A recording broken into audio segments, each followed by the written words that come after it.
Aso, araw-araw nakatitig sa drainage at nang ito ay nabuksan, ang mga tao ay nagulat sa kanilang nasaksihan. Bakit kaya? Alamin natin yan maya-maya lang. Pero alam nyo ba, tulad ng mga tao, marami ding mga hayop ang nagpapakita ng pagmamalasakit sa kanilang kapwa hayop. Minsan pa nga, nailalagay nila sa panganib ang kanilang mga sarili para lang makapagligtas at matulungan ng mga nangangailangan. Kahit hindi niya totoong anak, ang asong ito nagpakita ng malasakit sa kuting nang muntik na itong mahulog sa pool kung hindi niya lang agad ito nakuha para ilayo.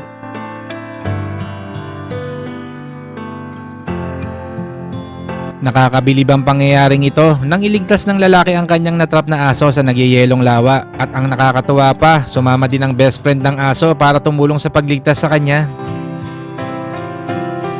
Naaktuhan na inililigtas ng asong ito ang usa na muntik nang malunod.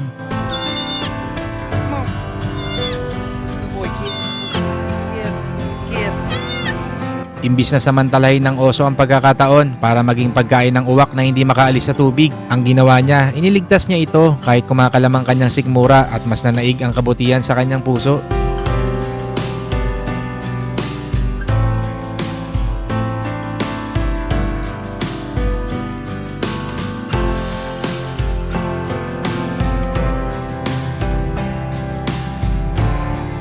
Kinakitaan ng asong ito ng pagiging mapagmalasakit niya sa kanyang kapwa hayop nang makita niyang natrap ang mga manok sa makapal na snow.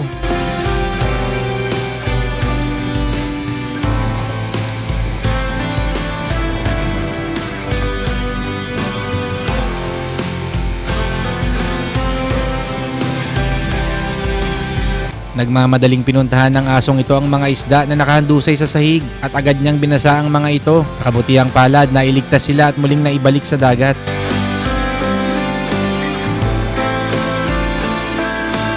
Nang makita ng kalabaw na to ang pagong na nahihirapan bumalikwas, agad niya itong tinulungan at ang mga taong nakasaksi sa pangyayari hindi maipaliwanag ang sayang naramdaman.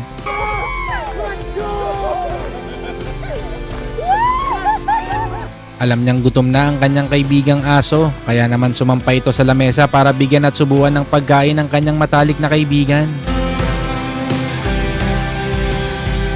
Sa isang zoo, nastak ang isang paa ng kambing sa ilalim ng tubig kaya nagpanik ito. Maya-maya lang dumating ang hindi inaasahang bayani na magliligtas sa kanya.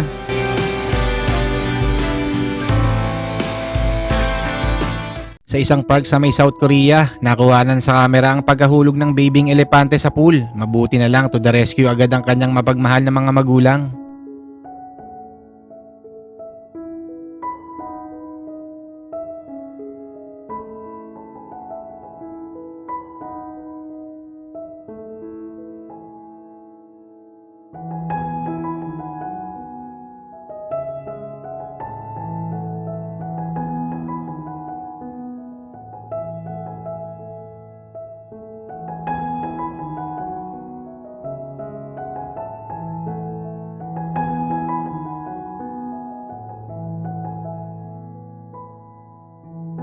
Alam natin na kinakain din ng mga bibi ang mga isda, pero sa pagkakataong ito, nagmistulang nanay siya ng mga isda at nagawa pa niya itong subuan.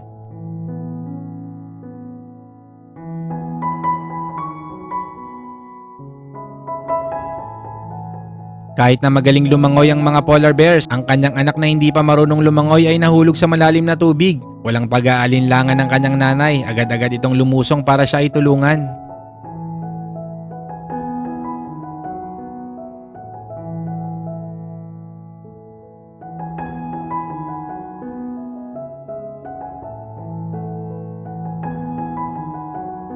Itinigil muna ng asong ito ang kanyang pagkain nang makita niya ang ibon sa pool para iligtas.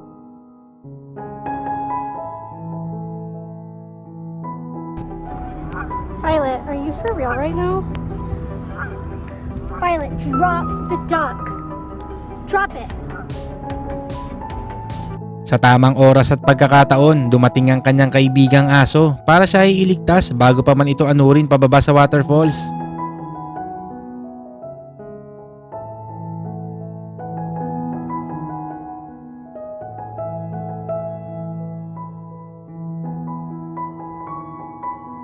Inabandona ang mga babing bibi na to ng kanilang magulang. Mabuti na lang nagmalasakit ang pusang ito na nooy kakapanganak lang din. Inampun niya ang mga bibing ito kasama ang kanyang mga anak.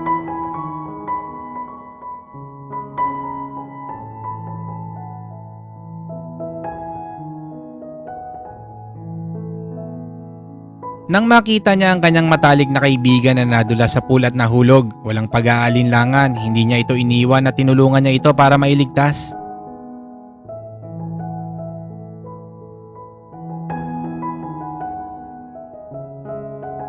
Sa bansang Kenya, naaktuhan nila ang leon na to na kasamang naglalakad ang isang antelope na karaniwang paboritong kainin ng mga leon at iba pang predator. Pinagtaka nila ito at sa kanilang pagsasaliksik na pag-alaman nila na namayapa pala ang anak ng leon at dumaan din sa depression, kaya maaaring itinuring niya ang antelope na kanyang anak.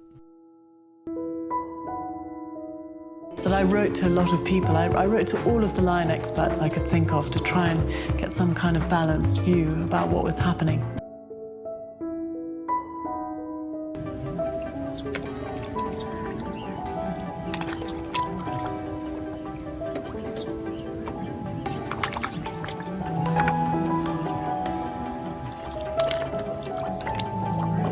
Sa bansang Turkey, pinagkaguluhan nga ang asong kalye na to sa isang lugar doon na kung saan napakaraming tao ang dumadaan araw-araw. Marami kasing nakapansin sa asong ito na ilang araw ng kakaiba ang ikinikilos. Naintriga ang iba kung bakit laging nakapwesto ito sa water drainage at tila may sinisilip. Yung araw na din na yon, isang bata ang nagbigay sa aso ng pagkain at laking gulat nila dahil hindi niya ito kinain. Sa halip, inihulog nito sa butas ng drainage ang ibinigay ng bata. Dito na talaga sobrang napaisip ang mga tao doon at napagpasya na nga nila na humingi ng tulong. Ilang minuto lang ang lumipas, dumating na nga ang mga bombero para tulungan silang alisin ang bakal na takip sa drainage. Nung una ay wala silang makita sa loob nito, ngunit bigla silang may narinig na tunog sa loob kaya kinailangan pa nila gumamit ng aparato na may kamera para matukoy kung ano ba talaga ang misteryong bumabalot dito. Lumipas ang halos 10 minuto sa pagsisiyasat sa loob ng drainage. Maya-maya lang, bigla na lang sumulpot ang ulo ng isang kuting na pusa kasabay ang pag-iyak nito. Ang mga tao hindi mapigilan mapapalakpak sa sobrang tuwa sa kanilang nasaksihan. Hindi pa dyan natatapos dahil napaiyak na sila nang simulang maglabasan ng 4 pang kuting na nai-rescue sa loob ng drainage. At ang mga tao doon hindi napigilang himasin at yakapin ng asong naging tulay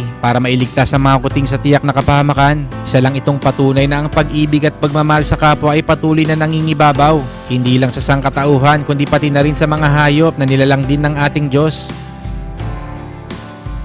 Salamat muli sa inyong walang sawang pagsuporta. Kung nagustuhan mo ang ating video ngayon, pahingi naman ng isang like at subscribe. At huwag kalimutan mag-iwan ng iyong komento sa ibaba. Makita-kita ulit tayo sa susunod na video.